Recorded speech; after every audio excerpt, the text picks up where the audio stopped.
जांजगीर चांपा जिला के अकलतरा में कल जनता कांग्रेस जोगी का कार्यकर्ता सम्मेलन संपन्न हुआ, जहां अमित जोगी और ऋचा जोगी का संबोधन जबरदस्त रही। अकलतरा विधानसभा क्षेत्र में जनता कांग्रेस जे की सरकार बनाने को लेकर कार्यकर्ता एवं जनता मिलन समारोह का आयोजन हुआ था, जहां हजारों की संख्या में लोग इस कार्यक्रम में शामिल हुए। आपको बता दें, पिछले 2018 के चुनाव में अमित जोगी की पत्नी ऋचा जोगी अकलतरा विधानसभा सीट से बहुजन समाज पार्टी की टिकट पर चुनाव लड़ रही थी और बहुत ही कम मत से चुनाव हार गई थी। तब बहुजन समाज पार्टी के साथ जनता कांग्रेस जे का गठबंधन था, इसलिए ऋचा जोगी बहुजन समाज पार्टी की ओर से चुनाव लड़ रही थी।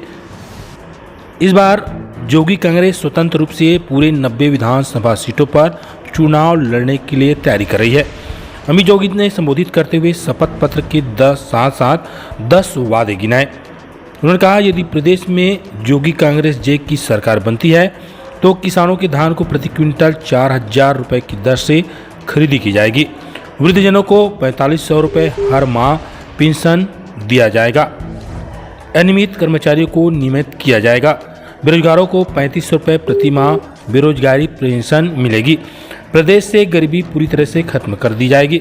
जैसे 10 महत्वपूर्ण घोषणाएं की।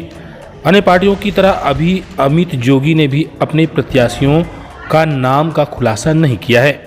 आज आपका कार्यकर्ता सम्मेलन हो रहा है, किस तरह से संदेश देने की कोशिश हुई?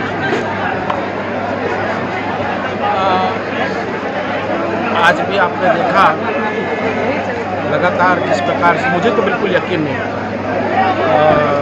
मुझे लगा कि पापा के जाने के बाद, मेरे पिताजी के स्वर्गवास के बाद क्या मुझको वही प्यार मिलेगा जैसे लोग उनको सुनने आते थे, उनको देखने आते थे, उनको आशीर्वाद देने आते थे। पर पिछले लगभग 1 महीने से मैं चुनावी प्रचार में व्यस्त हूँ और कहीं पे भी मुझे निराशा नहीं मिली।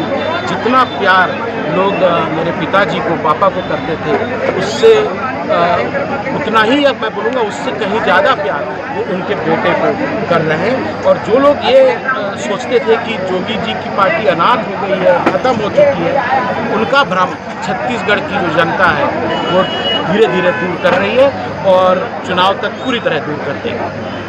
आपने छत्तीसगढ़ियों को ही नौकरी देने की बात की है, यदि सरकार बनती है तो इसमें किस तरह से पूरे मापदंड होंगे? बाहरी लोग हैं, देखिए, आप देखिएगा अन्य राज्यों में, आंध्र प्रदेश में तो 100% आरक्षण का प्रावधान कर रखा है। महाराष्ट्र में, उड़ीसा में लैंग्वेज के आधार पर प्रावधान किया गया है। तो हम लोग भी, हमने बाकी प्रदेशों का कानून स्टडी किया है और जब इतना कुछ हम लोग छत्तीसगढ़ की धरती लोगों को दे रही है तो क्या इतनी भी अपेक्षा नहीं करें कि उसके जो लड़के हैं, लड़कियां हैं, उनको नौकरी तक ना मिले? क्या ये उम्मीद भी नहीं कर सकते हैं? इसलिए मैंने कहा है कि मेरी सरकार आते ही जो पहला कानून पहले दिन पारित होगा कि जितनी भी नौकरियां हैं, पहली चीज़ तो ये ठेके वाली नौकरी अब हम लोग बंद करेंगे।